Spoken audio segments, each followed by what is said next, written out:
one of the most successful matchmakers in the country. He's now helping 8 women improve their dating lives on his new television show, Tough Love, which airs Sundays at 10 p.m. on VH1. Ladies and gentlemen, Steve Ward.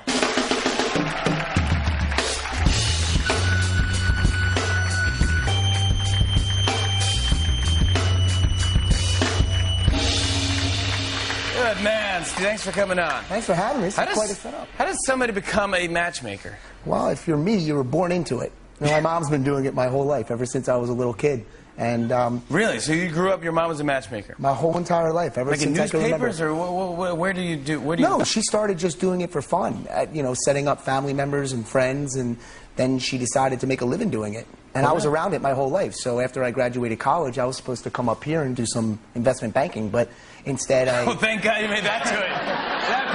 That could have been terrible. Yeah, I really dodged that bullet. Yeah, oh my gosh, great. Yeah. You're like, thanks, Mom. Yeah, well, I had some time off before I was supposed to start, and I first just wanted to start getting her organized, but it wasn't long before I went out and I interviewed my first client, and she actually got engaged to the first guy I introduced her to. Really? Yeah. So it amounted to a calling. And you're doing great with it. I mean, it's a thing, and it became like an online thing, now online dating. I always feel like online dating, like, now I'm married, but I mean, before that, I was just like, I wouldn't do it because it just feels like either I'm scared or is it creepy or I didn't know what it was. Well, Timmy Fallon, you can't do that. Yeah, but I would go under the name Timmy Fallon. And then, well, it's very impersonal. And my mom always said that the one thing that technology will never replace is personal service.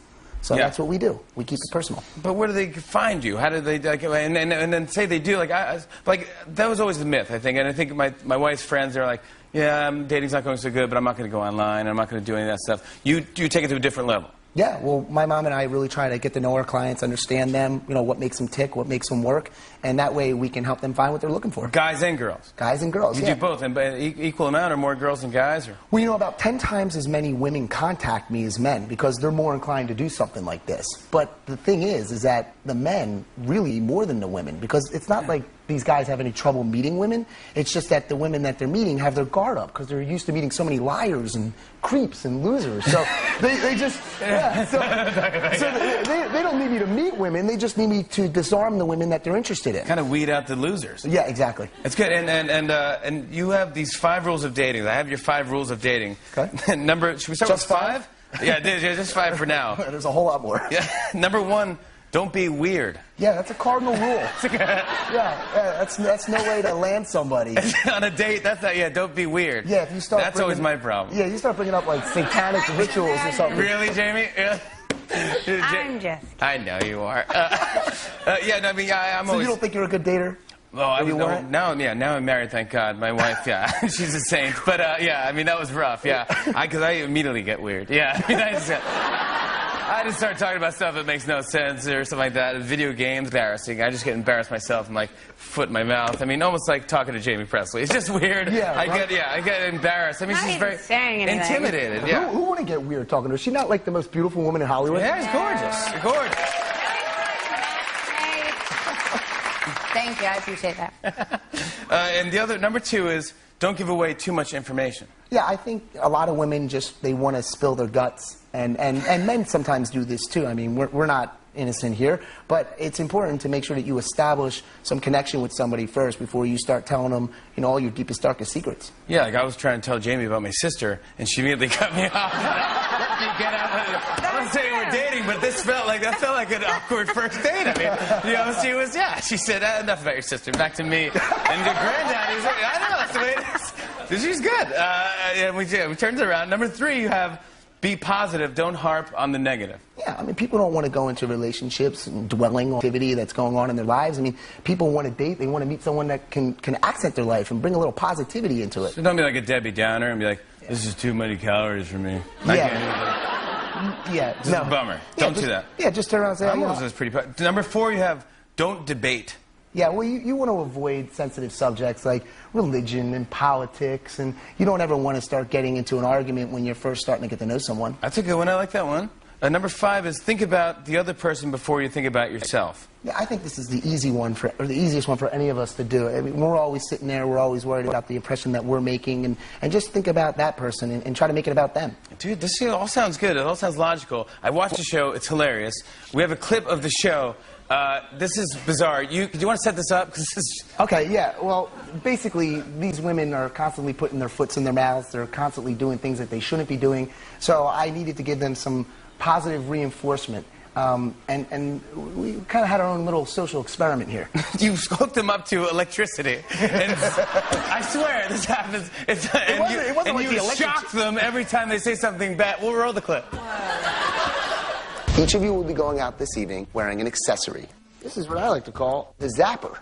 If I catch any of you reverting to your old behavior, I'm going to shock you. My ex-boyfriend. Stop talking about relationships. Really don't want to talk about. Rule number 44. Keep the past in the past. I was coordinator for Tommy Hilfiger. I started my own business about 7 years ago. If work is all you talk about, you're going to give the impression that you got nothing else going on in your life. Maybe there is a method to Steve's madness. As much as I don't want to listen to what Steve says, I do think some of his points are quite valid. So, dude, we actually have... It's hilarious. Like she always spills her wine. We have the shocker here. We have the zapper. The zapper. The yeah. zapper. You call it the zapper. Do you want to do it on me? Sure, I can zap you. Oh my goodness! Oh, yeah, all right. Well, fun. I don't even want to give this to you. We're gonna. What do we do? You're just gonna put it on me? Yeah, here. I'll do it. Oh man. All right. No. Okay. Sorry. So you're just gonna. It's just gonna. Put it on a name. It's on. Are you pressing the button? No. That's not funny, dude. I just shocked you twice. You're leaning on the keychain. That's the worst. What are you talking about? All right. Don't. Oh my gosh! All right, now it's fine. But man, okay. Watch the button, dude. It's like licking a square battery. That was the worst.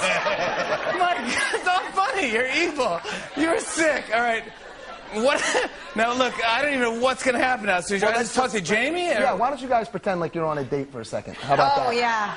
I'm gonna get shocked till I die. This is gonna be terrible. Hey, Jamie, I love your book. It was great. Did you read it? I did not read the book. Oh. Stop that! Ow! Stop! That was a bonus one. That was rude. I'm sorry. I got an itchy trigger finger. Oh man! All right, Yeah. I'm sweating. Next time, by the way, lie and say you did. Okay, well, totally. I'd love to. I'm being very positive, not weird, Right. and I don't have any preference in religion. This is great. Are you gonna watch Tough Love this Sunday? I'm not being shocked, sure. Yeah.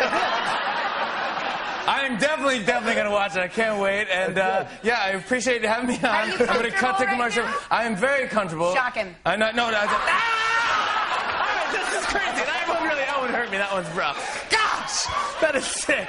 Thanks to Steve Ward. Check out Tough Love. Sundays at 10 on VH1. Up next, a performance by Eric Church. Dude, thank you so much.